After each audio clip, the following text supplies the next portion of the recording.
दोस्तों आज बात करते हैं आरएसएस संगठन की। आरएसएस संगठन आपने बहुत बार सुना होगा, अखबार में देखा होगा, समाज में इसका जिक्र आपने हमेशा सुना होगा और बीजेपी पार्टी, कांग्रेस पार्टी के मुंह से भी आपने बहुत बार आरएसएस संगठन का नाम जरूर सुना होगा।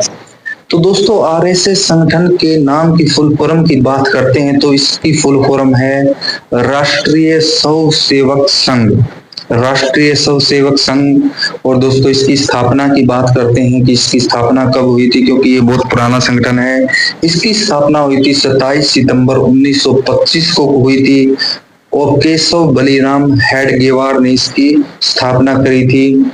और उस समय स्थापना करने के कारण भी बताए जाते हैं कि उस समय ये कारण माना जाता है जो हमारी हिंदुत्व की संस्कृति थी वो बिल्कुल खत्म होती जा रही थी, क्योंकि अंग्रेज जो थे वो उसको खत्म कर रहे थे, क्योंकि वो बहुत सारी चीजों को बैन कर रहे थे, बहुत सारी चीजें नई लेकर आ रहे थे। जैसे कि जो भी विदेशी आता वो अपने धर्म का प्रचार तो करता ही है, वो ईसाई धर्म का प्रचार करने लग गए थे। तो फिर केशव बलिराम जी को ऐसा लगा कि जो हमारी संस्कृति है उसको बचाना है तो संगठन का निर्माण करना होगा।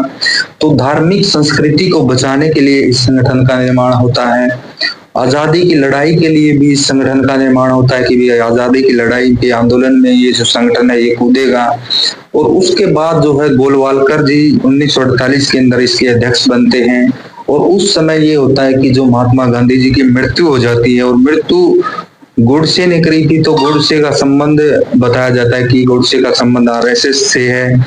तो फिर आरएसएस को बैन कर दिया जाता है, परंतु कोई भी सबूत, कोई भी जो है बयान ऐसा नहीं मिलता। तो फिर जो है आरएसएस के ऊपर से बैन हटा लिया जाता है। फिर एक बार फिर जो है आरएसएस संगठन के ऊपर बैन लगा दिया जाता है।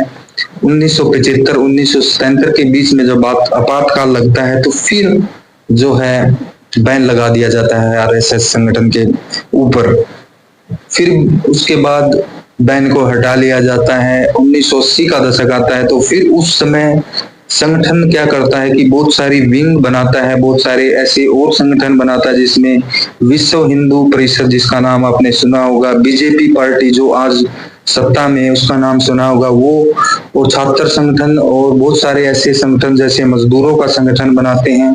फिर बहुत सारे ऐसे संगठन काम करने लगते हैं। फिर जो कि आपको पता ही है, फिर बहुत सारे ऐसे नेता आरएसएस से जुड़ते हैं और आरएसएस से निकलकर देश के प्रधानमंत्री बनते हैं, जिसमें आपको पता होगा बड़े बड़े नेता जिसमें अटल बिहारी वाजपेयी, लाल कृष्ण आडवाणी, नरेंद्र मोदी, बहुत बड़े नेता विश्व के अमित शाह, ये जो मनोहर लाल खट्टर, ये बहुत सारे जो भी संगठन है बीजेपी के जो भी नेता सारे के सारे आरएसएस में काम करके ही फिर बड़े बड़े पदों पर पता है आपको आज भी विराजमान है।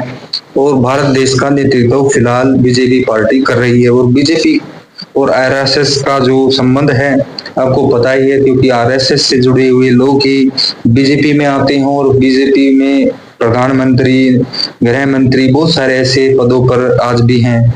तो दोस्तों आपको क्या लगता है कि जो बहुत बार बैन भी लगे हैं संगठन के ऊपर, आपकी इस संगठन के बारे में राय क्या है? क्योंकि सामाजिक ये संगठन है, समाज के अंदर ये काम करता है, समाज में इसकी जान पहचान बहुत ज्यादा पुरानी है, क्योंकि ये संगठन जो है सामाजिक सेवा में भी भाव रखता है।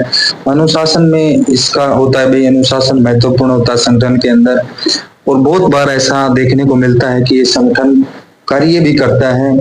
और अब तो सरकार जो है बीजेपी की है, तो फिर अब ये संगठन इस तरीके का काम करता है। ये आपकी राय इम्पोर्टेंट है, आप इम्पोर्टेंट राय अपनी कमेंट बॉक्स में जरूर दें, क्योंकि जनता की राय बहुत ही सर्वोपरि होती है। क्योंकि आपको ही पता होगा आरएसएस संगठन किस प्रकार का संगठन है, आपकी राय बहुत इम्पोर्टेंट है। तो दोस्तों जय हिंद, धन्यवाद।